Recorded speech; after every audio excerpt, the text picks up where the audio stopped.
Okay, so I'm going to talk about how symbols create or make up our reality.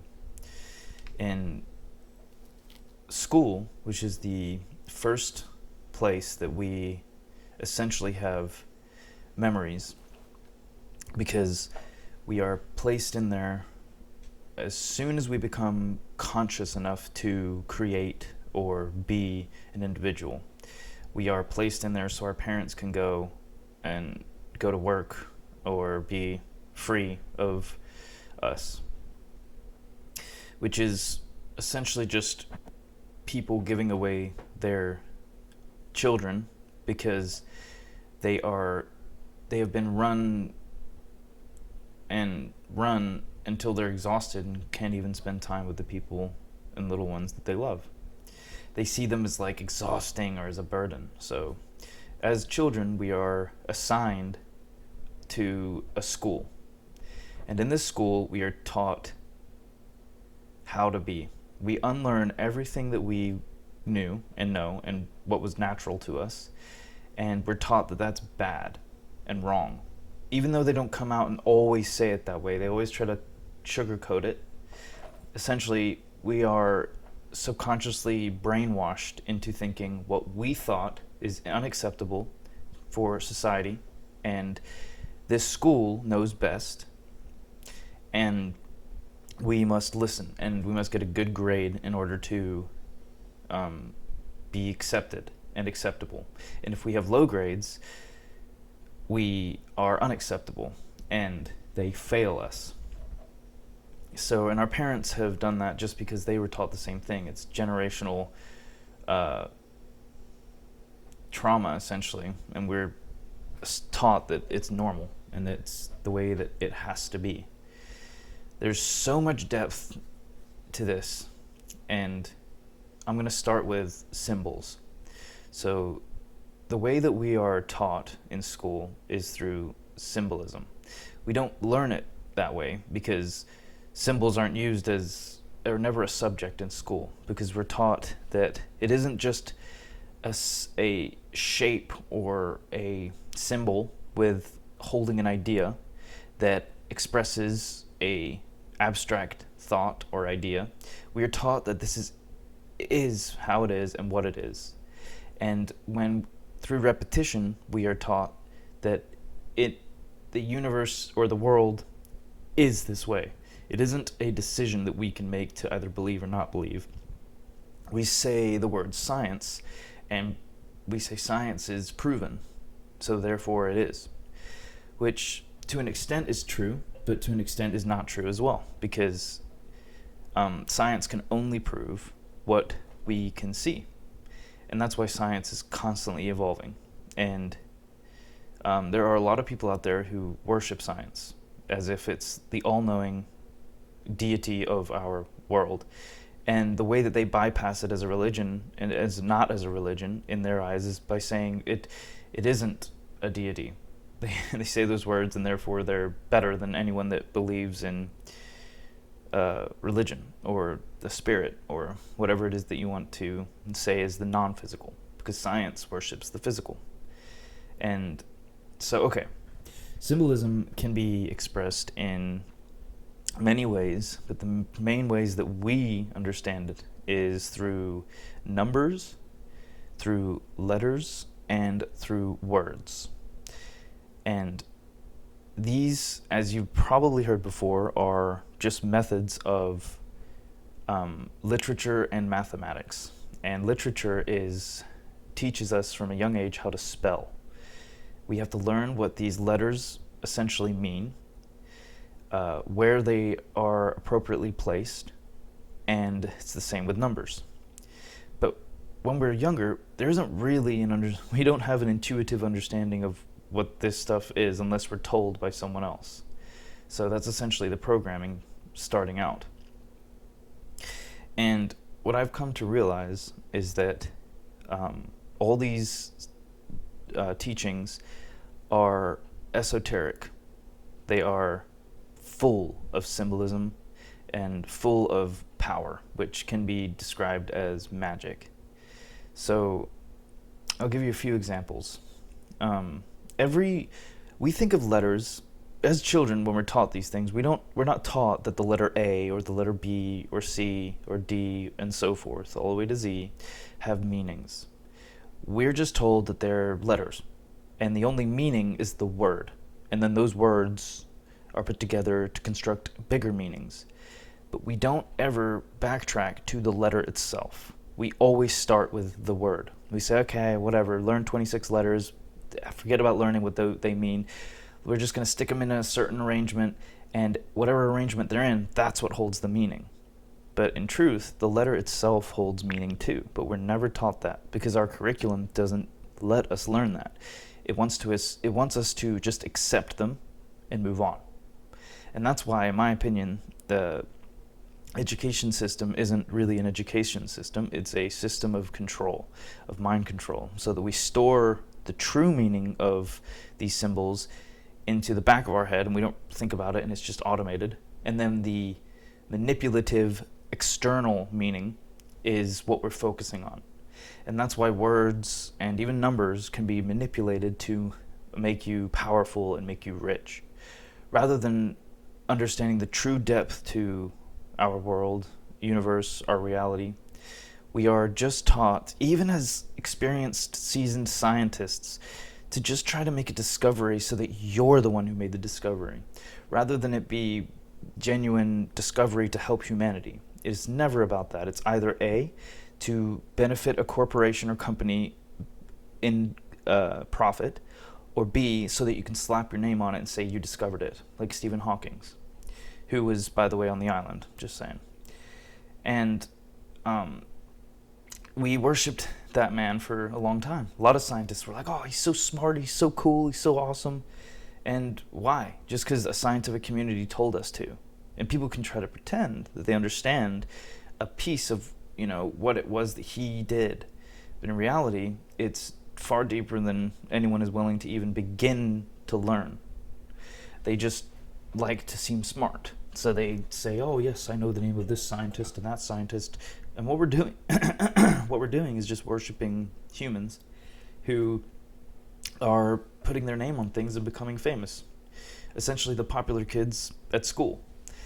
And very rarely were the popular kids at school super nice and super kind and super giving. And I'm not saying it wasn't a thing, but typically the people that gained all that attention let it go to their head. And once you go out into the real world, you do the same thing. That's why CEOs, people that own companies, are sociopaths most of the time. That's not just a generalization, it's a fact. It's known. Because you have to, in order to gain that, you have to be someone who doesn't empathize. Because if you empathize, you will be manipulated by the people who don't. And they learn that quickly, and so they bind with winning over helping. And so science is no different, but people are so convinced because it has medicines and inventions that give us air conditioning and can power a grid with lights that we need them, and we have this sense of reliance on them. When in fact, we don't need them. All it's doing is making us weaker and weaker and weaker. Like, it's essentially like giving someone a calculator. The more they use that calculator, the less they're using that brain. And the less they use their brain, the lazier they get and the dumber they get. And it's what we're seeing today in society with our smartphones. People are so caught up on using their phones, they don't even know how to navigate maps. Forget maps, they don't even know how to navigate the world. They wouldn't be able to get home half the time from being downtown. They wouldn't be able to drive home because they don't know the direction home. And they have their GPS now, so that is their brain. Their brain has now fallen out of their head into their hands because they don't use their brain. And the less you use something, the muscle dies. And so this is essentially what symbolism of today has been teaching us to do, is to not trust our inner and to rely on our outer. And that's where religion and science kind of conflict, is because people think it's about worshiping a man with a beard in the sky versus being grounded and looking at scientists who have proven that they can actually help us, right? But in reality, it's not like that. That's the war that many atheists, agnostics, and even religious people think that's what's happening, but in reality it's much deeper. It's about the letting the power of our capability go from within us to outside of us. We are giving essentially our power away. And if you've caught on to this, then good job, well done. You have hope, and you're going to be one of the beacons of light that's going to hopefully guide us out of this mess.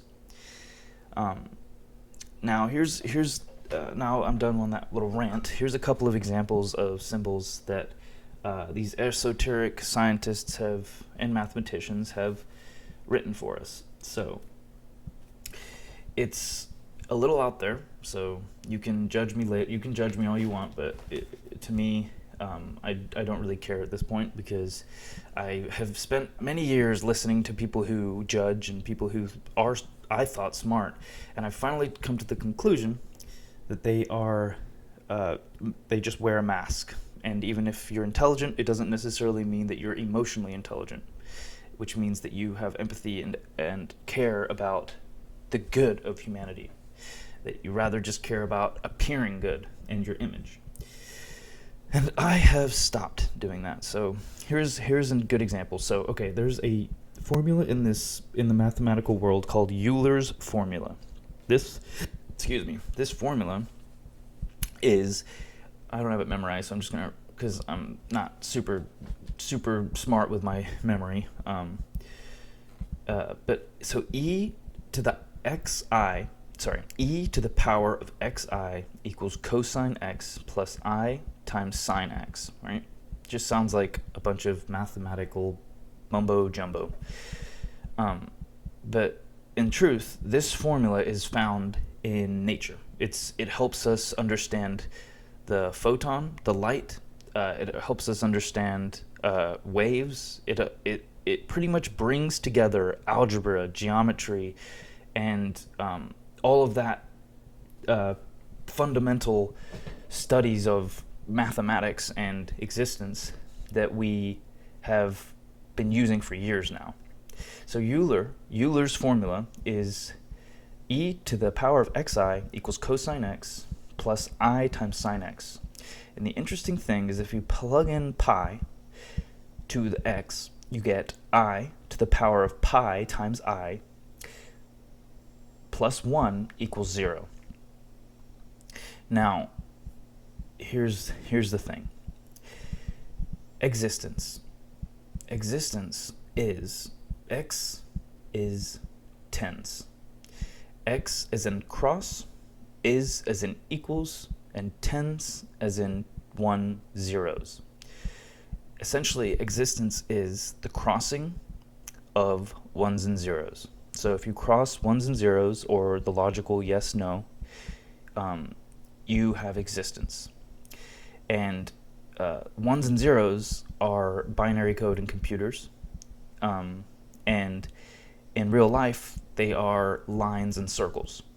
And the way that we rationalize in computer science is through ones and zeros. And the way that we rationalize in real life is through lines and circles. The line, which is the radius, it has a ratio of 1 to 3.14159, infinitely repeating. And we use essentially this ratio in mathematics to find patterns and to rationalize mathematical thought. So you can have two real numbers in a ratio, and that's logical. You have ratio of 3 to 4, 1 to 2, 5 to 8. Those are real numbers, and you can have a ratio between them. Now, when you want a ratio in reality, which is in our physical world, you have a 1 meter of a radius of 1 meter to a circumference, which is the circle of 3.14, or pi, which is in itself an irrational and infinite number. So pi, which is irrational, is used in our real world as part of a ratio, or our rationality. And essentially, we're using an irrational number, pi, to rationalize reality. And if you go back to Euler's formula and you see what the variables are, whenever you plug in pi, Euler's formula goes from being Euler's formula to Euler's identity, which is essentially Euler's identity formula. And the weird thing is that the E, the X, the I, the equals, which adds in an S, and then you have plus 1 equals 0, which is 1 and 0. Eggs is tens. Eggs is 10. Existent.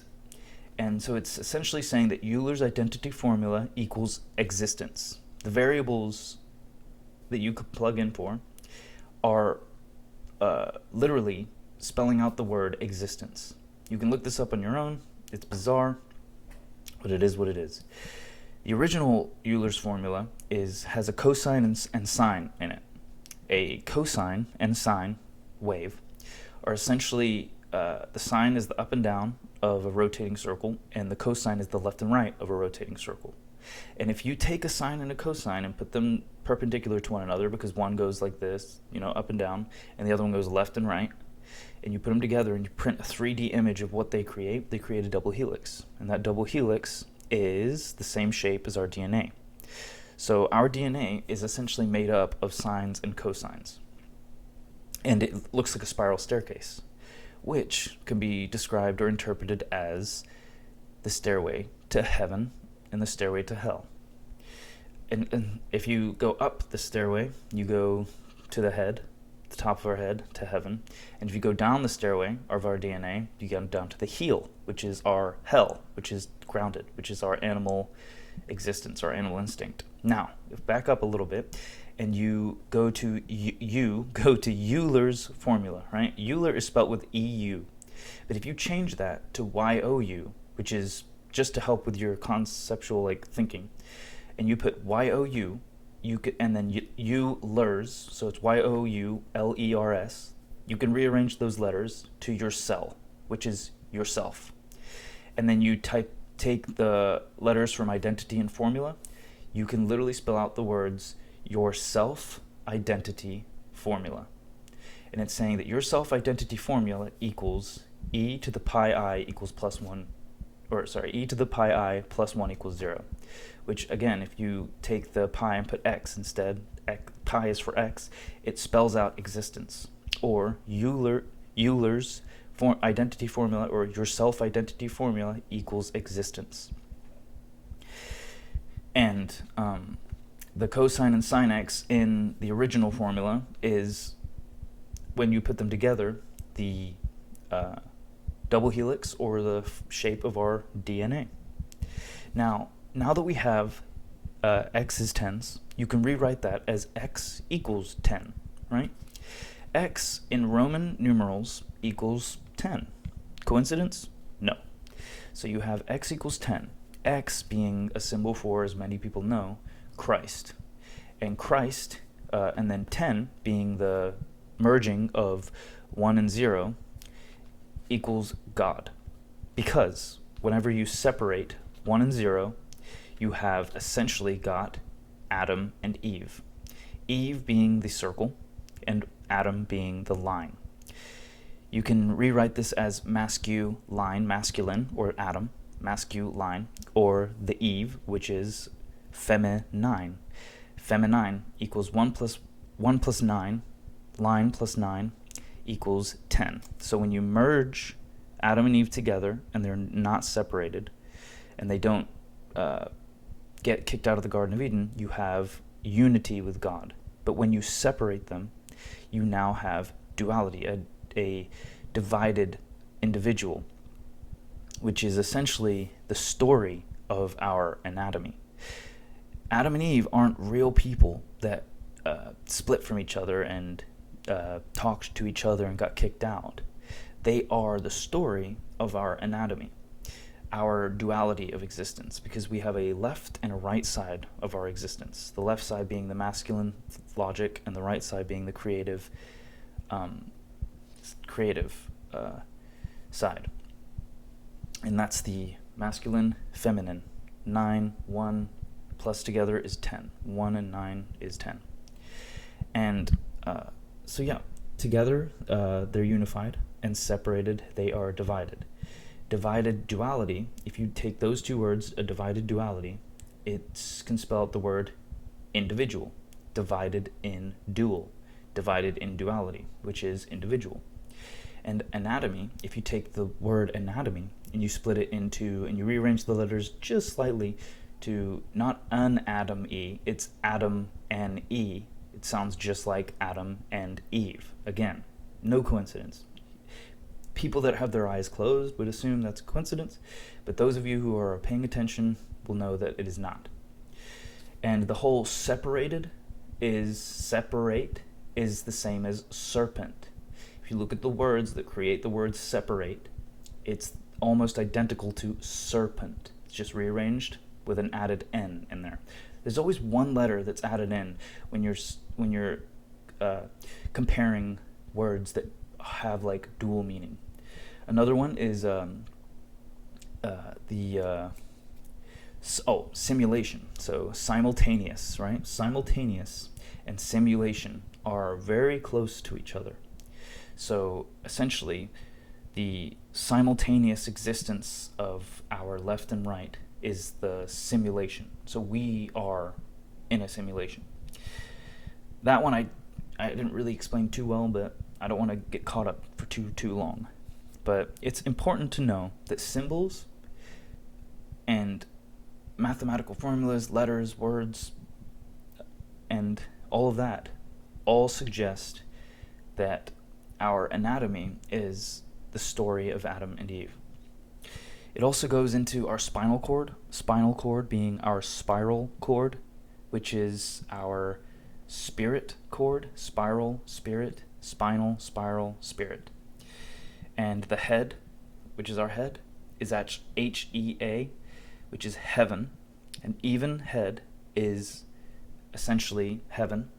And the bottom of our feet all the way to the floor, which is the lowest point of our body, or the animal part where we crawl on the ground, walk on the ground, is our heel. And where our sole of our feet is essentially hell. So heel, hell. And our heart, which is HEART, our heart, right in the center that brings it all together, is essentially the same letters that spell out the word earth. So this all is like their way of telling us and showing us without blatantly saying it. Because if we don't know this stuff, we can't utilize it. We can't have the power from within. We have to give the power to them. And when we don't believe that we can heal ourselves, and we can, and God is within us, we look out to the medical doctors and the pill pushers and the rich people who have degrees and such. And the only people that can afford to even have those degrees are shallow, superficial, intelligent people who use these degrees to get rich and become famous. They rarely ever are more concerned with bettering humanity because they have been corrupted by money. Money has essentially corrupted their hearts and their minds.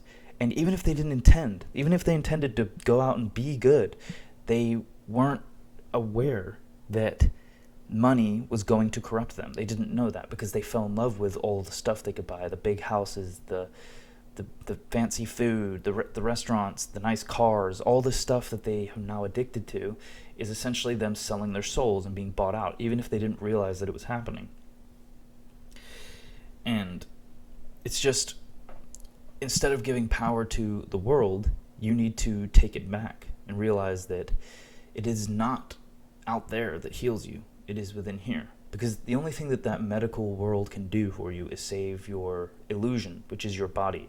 Because this whole world is a simulation, is happening simultaneously and as a simulation, whilst the real world, which is eternal, exists within you, not out there. Out there you think is the eternity, and when you die, you're done, and they keep going on, and then they die, and then out there beyond them keeps going on. No, it's backwards. That's the whole concept of the cross being turned upside down. We are now thinking that the universe created our consciousness, when in reality, it is our consciousness that creates the universe. But they don't say that, because that to them is the secret. They don't want us knowing that, but they show us through symbolism. They show us in all sorts of things. Ceremonies are always rituals.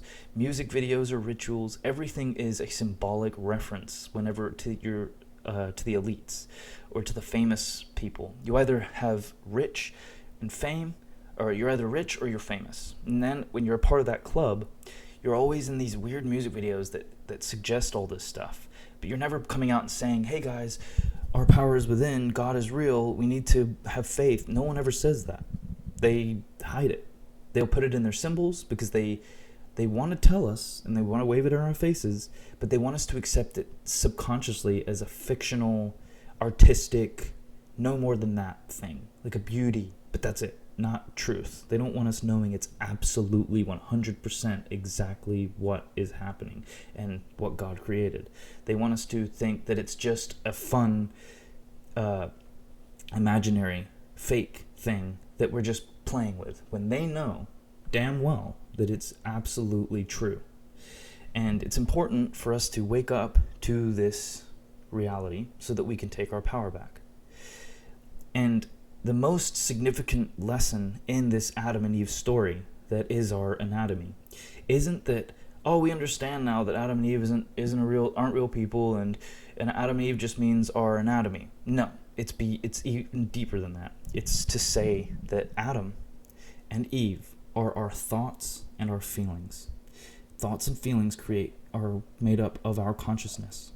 And thoughts and feelings literally create the world. That's why our heart is rearranged, and the letters of the heart are rearranged to earth. Because we, from our feeling, from our heart, create our world. That's the whole secret, is that we think and feel. And if we think and feel inconsistently, and one day we feel bad, and the next day we feel good, and the next day we feel bad, because it's all based on our outer circumstances, we're allowing our outer, or a simulation, to control us. We're essentially allowing this world to dictate how we feel and think versus us dictating how the world exists. So eggs is tens is the big secret. Our God exists within us. It's not some guy in the sky. It is essentially our consciousness. And our consciousness is all about faith. And if you really have faith, your thinking and feeling are aligned rather than being split. And yeah, so that's pretty much it. I hope that somebody learned something, and if not, then I'm going to leave the video up and let it be out there. So, all right, God bless.